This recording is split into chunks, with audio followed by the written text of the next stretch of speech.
Hai nakama, Joy Boy The Library of Nika is here. Nah, Mugiwara Nika memanglah fenomenal. Sejauh ini yang terjadi hingga chapter 1111-nya, apa yang ditunjukkan Nika sebenarnya kengerian itu ada pada imajinernya. Semakin tinggi dia berimajinasi, maka semakin besar pula dampak ancaman yang didapati oleh lawan-lawannya. Sejarah Gear 5 paling fenomenal dalam mode Nika ini ternyata tak hanya pada Dewa Matahari, karena perubahan Luffy itu juga ditandai dengan imajinasinya yang tanpa batas itu loh sob. Semakin liar maka jelas semakin ngeri pula itu Nika. Pertanyaan sekarang, apa sih sejauh ini hal konyol yang sudah dilakukan Nika dalam evolusinya itu? Apakah dia bisa mengubah sesuatu dan menghasilkan lelucon, tetapi dampaknya itu sungguhlah mengerikan. Tak hayal dia dianggap sebagai salah satu Yonko yang paling mengerikan bagi para Gorosei sendiri. This is to infinity and beyond, Nika dan imajinasinya yang tanpa batas itu. Let's go, kita mulai.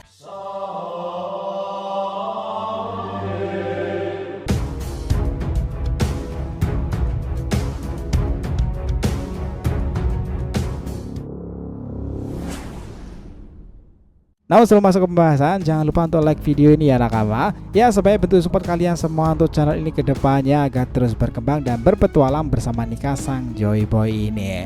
Nah, jika sudah, terima kasih banyak dan mari kita lanjutkan petualangan itu. Sebelumnya, pada intisari imajinasi terbaru yang dia tunjukkan pada Gorosei di Egghead, sejarah bagaimana Gear 5 dan Awakening Nika benar-benar mengalami proses yang sangatlah panjang. Tapi hasil akhir itu tak pernah mengecewakan kan? Karena dari Gear kelima mengantarkan Luffy dan para krunya menjadi Kaisar Yonko dunia baru sekarang ini. Tentu dengan adanya fakta ini membuat para pembaca dan fans One Piece sendiri heboh tak karuan nih. Karena hampir 20 tahun lamanya lebih mereka salah menganggap Luffy adalah para Mesia kan? Gomu no Mi kala itu. Karena yang sebenarnya Luffy adalah mythical Zoan super langka yang dimana buah iblisnya itu sangat dicari oleh pemerintahan dunia dan terhubung pada era kerajaan besar di masa kuno. Namun sepertinya kekuatan Luffy tak hanya akan terhenti di gear kelimanya ini saja. Ada beberapa momen bakat Senju kita ini seakan-akan memiliki kekuatan dari Logia, seperti membuat daerah sekitar itu berubah menjadi karet. Lalu ada juga kalanya Luffy tidak seperti memiliki kekuatan dari para Mesia, seperti merubah bentuk tubuhnya menjadi apapun. Dan terakhir tentu kekuatan spesial dari pengguna buah iblis tipe Zoan itu regenerasi yang sangat cepat kan. Dan seperti yang sudah dijelaskan di awal tadi ya, yang membatasi kekuatan Luffy itu hanyalah imajinasinya saja. Kita ambil contoh Luffy di gear keempatnya itu, dimana Luffy memiliki 3 variasi atau 3 perubahan di sini kan, mulai dari Bondman, Tangman, dan yang terakhir Snake Man. Pada awal kemunculan Luffy dengan gear keempatnya, banyak yang berspekulasi jika Luffy akan mengeluarkan setelah bentuk Bondman-nya itu. Namun kenyataannya adalah justru muncul variasi baru yang kita kenal sebagai Tangman. Lalu setelah Tangman nih, Luffy itu kembali mendapatkan variasi baru dari gear keempatnya itu kan, yakni Snake Man itu tadi.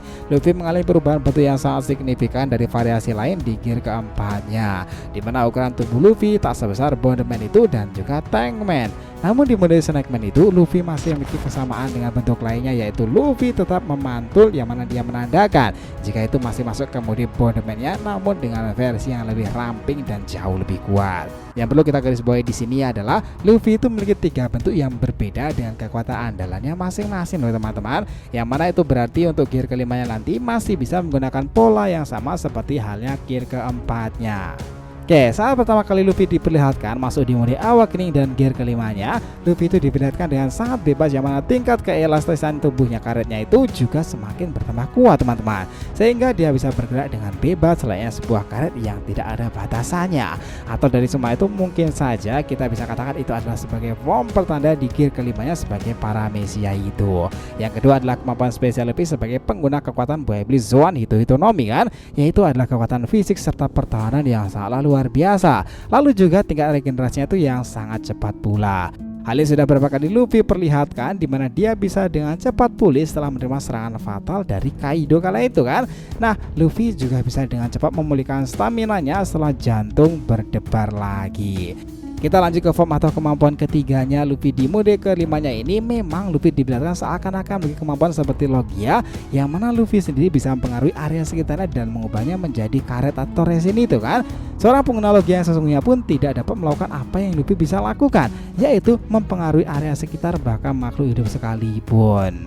Dari semua yang sudah dijelaskan ini, barulah segelintir potensi yang sudah Luffy diperlihatkan dengan gear kelimanya kan. Dan tentu kekuatan dari Luffy Bakashenjo tak hanya sebatas ini saja, melainkan masih bisa menjadi jauh lebih kuat lagi. Ingat ya, imajinasi dan lepas tak terkendali Luffy pernah ditunjukkan jelas pada Yonko, Kaido dan juga Gorosei sekarang ini. Luffy yang kala itu tiba-tiba berada di udara sana muncul dengan sesuatu yang menarik. Dia menunjukkan tinju raksasa yang dinamai sebagai Bajrangan, itu adalah Hanuman. Teknik itulah yang mengalahkan Kaido sebagai mantan Yonko di Wano Kuni. Bahkan imajinasi Luffy yang lain petir saja ditangkap tuh nakama. Tak berhenti sampai di situ aja sob. Dalam chapter terbarunya 1111-nya, ketika keadaan panik dia melihat Gorosei Topman Mercury melakukan serangan pada Dory dan Brogy itu. Di sana Gorosei Saturno juga membantunya mengeluarkan peluru racun.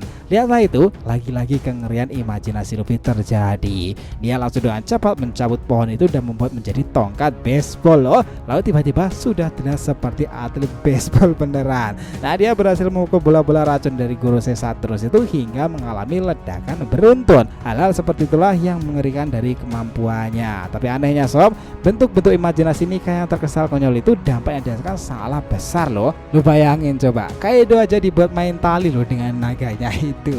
Bukankah itu nggak luar biasa tuh?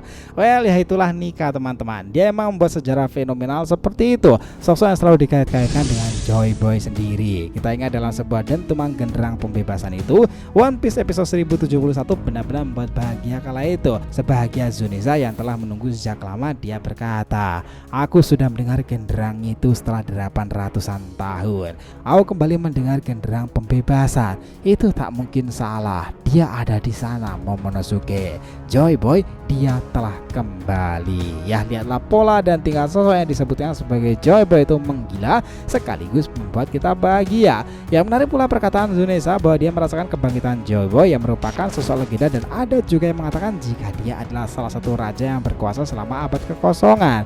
Namun sampai saat ini keberadaan itu masih menjadi misteri besar di universe One Piece itu sendiri teman-teman. Joy Boy diketahui mempunyai tujuan yang sangat mulia, yaitu menyatukan semua ras yang ada di dunia ini di tempat yang sama.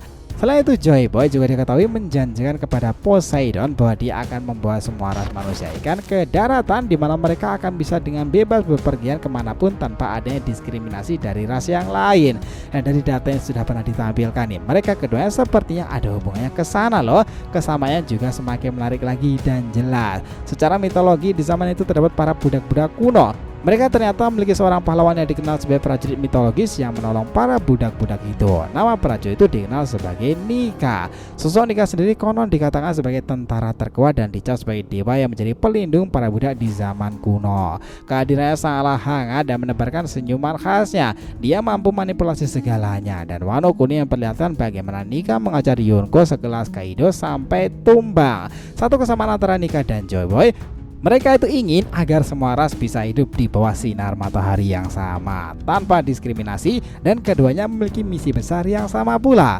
Wow, that sound like wonderful idea kan? Lalu apakah di chapter selanjutnya Nika akan menggila lagi tuh? Atau Nika sebenarnya punya tujuan tersendiri di Elbaf itu nanti? Nah, maybe next time kita akan bahas mengenai hal itu. So, terima kasih banyak ya nakama telah mengikuti cerita ini sampai akhir. Jika kalian punya pendapat, langsung aja nih komentar di bawah ini dan kita akan usahakan respon di sana ya. Selamat menjalankan ibadah puasa teman-teman, dan Joy Boy Sang Nika telah kembali ke peradaban One Piece.